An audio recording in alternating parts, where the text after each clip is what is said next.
saya Ella Astiwati Prasiwi Arsi, NIM 190311100098. Saya dari program studi Agroteknologi kelas C.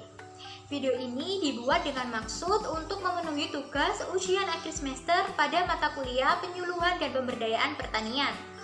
Video ini berisikan mengenai penyuluhan yang akan saya sampaikan mengenai pemanfaatan teknologi bagi pemasaran hasil pertanian pada pemberdayaan ibu-ibu rumah tangga untuk bertanam hidroponik. Pada video kali ini, saya akan memposisikan diri saya sebagai penyuluh pertanian. Assalamualaikum warahmatullahi wabarakatuh. Selamat pagi ibu-ibu sekalian. Perkenalkan, nama saya Ella Astiwati Prasiwi Arsi. Di sini saya akan memaparkan penyuluhan mengenai pemanfaatan teknologi untuk pemasaran hasil pertanian pada pemberdayaan ibu-ibu rumah tangga untuk bertanam hidroponik. Sudah ibu-ibu ketahui bahwa di daerah perkotaan seperti Surabaya, lahan-lahan telah dialihfungsikan menjadi perumahan, sehingga sedikitnya lahan produktif yang digunakan untuk pertanian. Selain itu, lahan-lahan yang tersisa dianggap kurang cocok untuk dilakukan kegiatan bercocok tanam. Solusi dari permasalahan tersebut ialah dengan menggunakan pertanian berkonsep hidroponik. Penggunaan konsep hidroponik ini merupakan solusi bercocok tanam di lahan yang sempit dan kurang produktif dalam menunjang pertumbuhan sebuah tanaman. Ini merupakan metode dalam budidaya penanaman dengan memanfaatkan air tanpa menggunakan media tanah, dengan menekankan pada pemenuhan kebutuhan hara nutrisi bagi tanaman. Sistem hidroponik ini dapat menggunakan pipa-pipa paralon yang nantinya dilubangi dan dialiri oleh air sebagai media tanamnya, atau juga dapat menggunakan wadah-wadah lainnya yang sekiranya mendukung untuk pertumbuhan tanaman. Sini saya akan menjelaskan komoditi apa saja yang dapat ditanam dengan cara hidroponik. Komoditi tersebut antara lain pakcoy, tomat, cabai, bayam, kale, dan juga kangkung. Komoditi tersebut sungguh sangat tidak asing bukan bagi kita, karena komoditi tersebut sering kita konsumsi dalam kehidupan sehari-hari.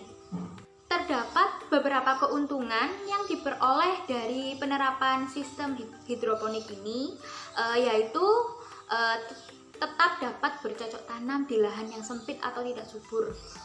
Hal ini sangat cocok sekali dilakukan di daerah perkotaan, contohnya seperti Surabaya. Selanjutnya, tanaman lebih subur karena nutrisinya terjaga. Selanjutnya, perawatan tanaman yang relatif mudah karena biasanya komoditas yang diusahakan dengan hidroponik merupakan jenis tanaman hortikultura yang waktu budidayanya singkat, tidak seperti tanaman tahunan. Selain itu, penanaman dengan sistem hidroponik ini tidak bergantung musim tanam dan panen, sehingga dapat diatur sesuai dengan kebutuhan pasar. Bahkan keuntungan menjalankan bisnis ini, keuntungannya itu bisa mencapai puluhan juta. Peluang bisnis ini cukup besar karena kegiatan bertani dengan hidroponik ini dapat digunakan oleh ibu-ibu sekalian yang ingin mendapatkan tambahan penghasilan. Seperti yang saya jelaskan sebelumnya bahwa keuntungan dari penerapan konsep hidroponik ini tuh sangat lumayan tinggi. Hal ini merupakan salah satu solusi untuk meningkatkan pendapatan rumah tangga ibu-ibu. Terlebih lagi saat ini merupakan musim pandemi ya, banyak usaha yang merugi atau bangkrut, dan banyak juga karyawan yang di-PHK dari tempat kerjanya. Sehingga hal ini dapat dilakukan untuk menambah penghasilan dan membuka lapangan pekerjaan baru. Ya, selain kita menambah penghasilan, kita juga dapat membuka lapangan pekerjaan baru bagi orang-orang lain. Sungguh sangat mulia bukan?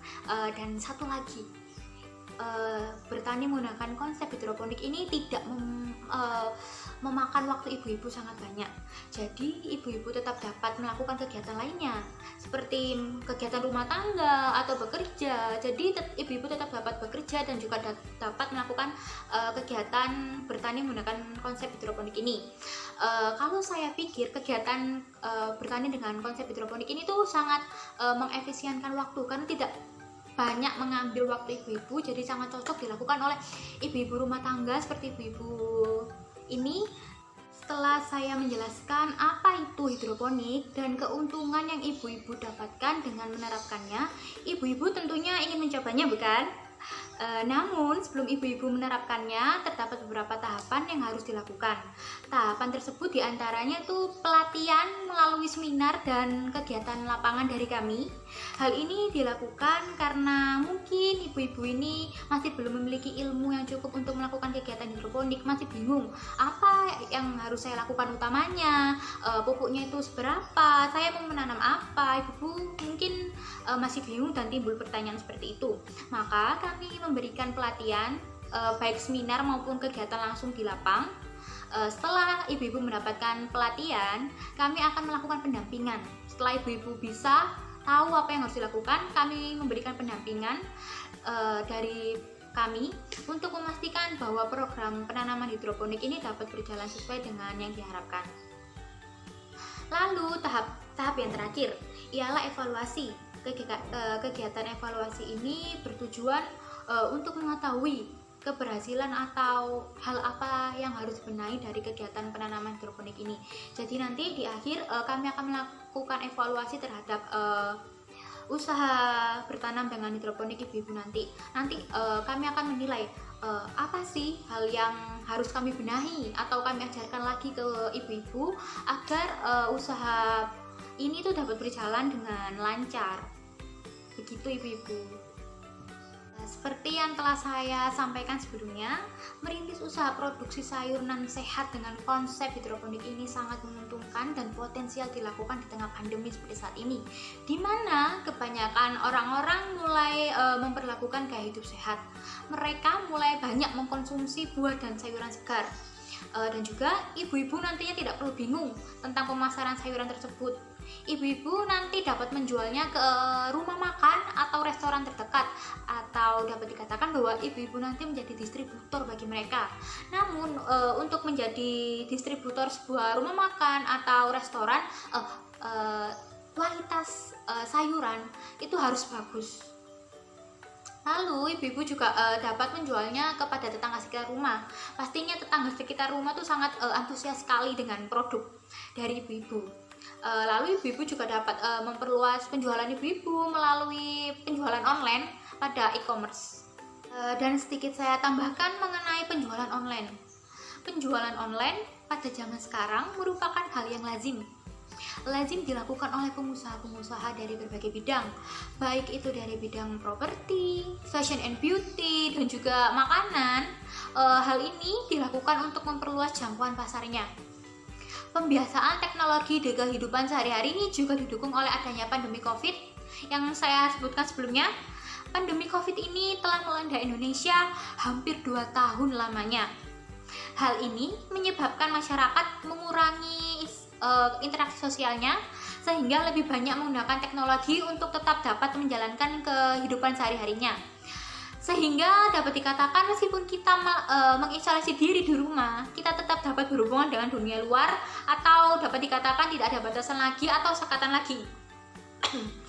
Jadi meskipun ibu-ibu mengisolasi diri di rumah, ibu-ibu tetap dapat berkomunikasi dengan saudara atau teman yang berada di luar kota, luar pulau, atau bahkan luar negeri sekalipun. Ibu-ibu tetap dapat mengetahui kabar mereka.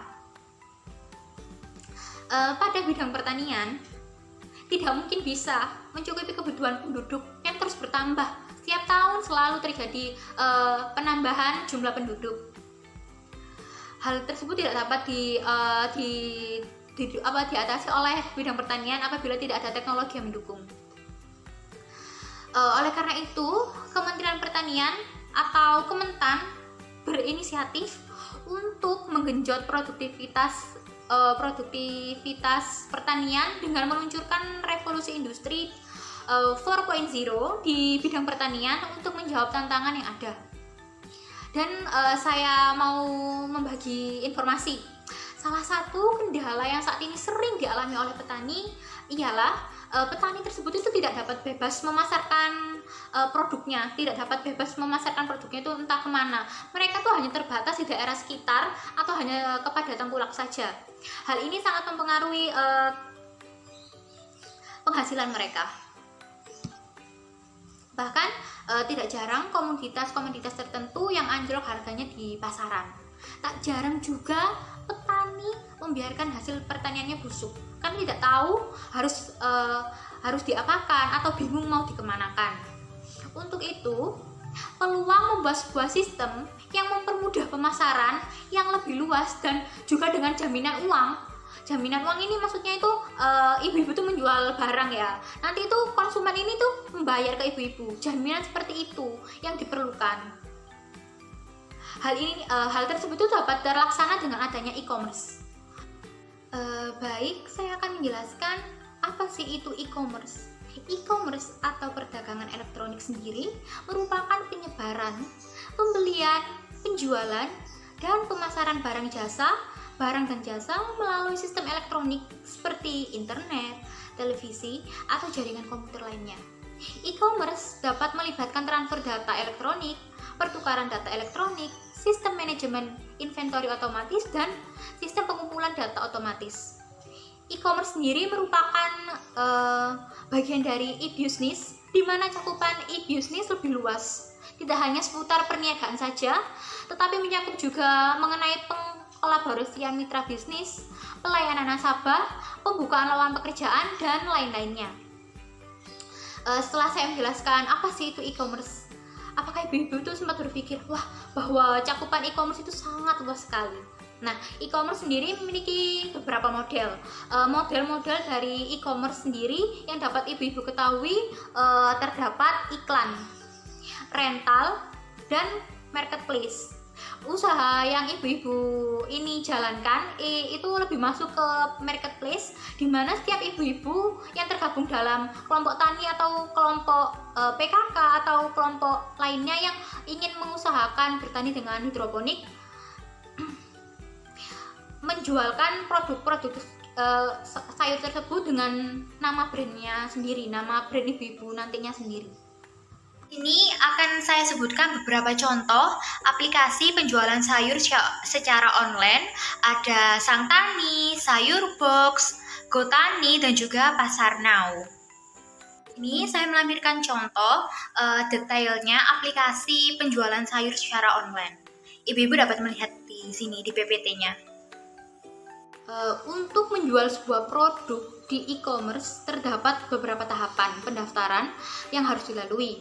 Saya ambil contoh, misalnya ibu-ibu ingin menjual produk di e-commerce. Hal pertama yang harus dilakukan yaitu ibu-ibu ini harus mendaftar ke e-commerce pada situs web yang dituju dengan melampirkan data diri, data usahanya, serta memenuhi persyaratan yang telah ditentukan. Selanjutnya, setelah ibu-ibu mendaftar, ibu-ibu dapat mengakses website e-commerce tersebut dan login pada akun ibu-ibu untuk mengupload produk yang ingin dipasarkan. Dan setelah selesai, produk tersebut akan tampil pada halaman website dan konsumen dapat melihatnya dan dapat membeli produk ibu-ibu. Begitu ibu-ibu.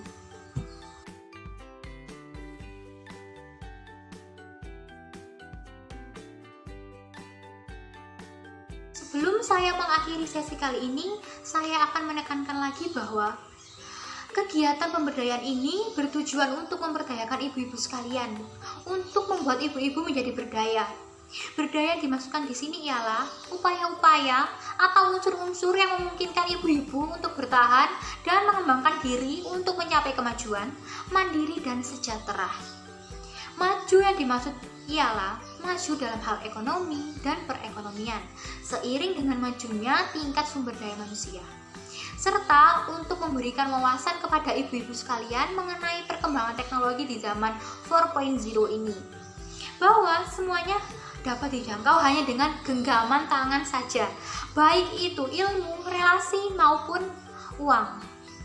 Digitalisasi teknologi ini harus berkembang di kalangan ibu-ibu rumah tangga untuk mendukung pemberdayaan masyarakat di era 4.0 agar masyarakat lebih melek mengenai teknologi yang ada saat ini. Sekian dari saya. Apabila ada salah kata atau perbuatan, saya mohon maaf, dan sekali lagi saya ucapkan Assalamualaikum warahmatullahi wabarakatuh.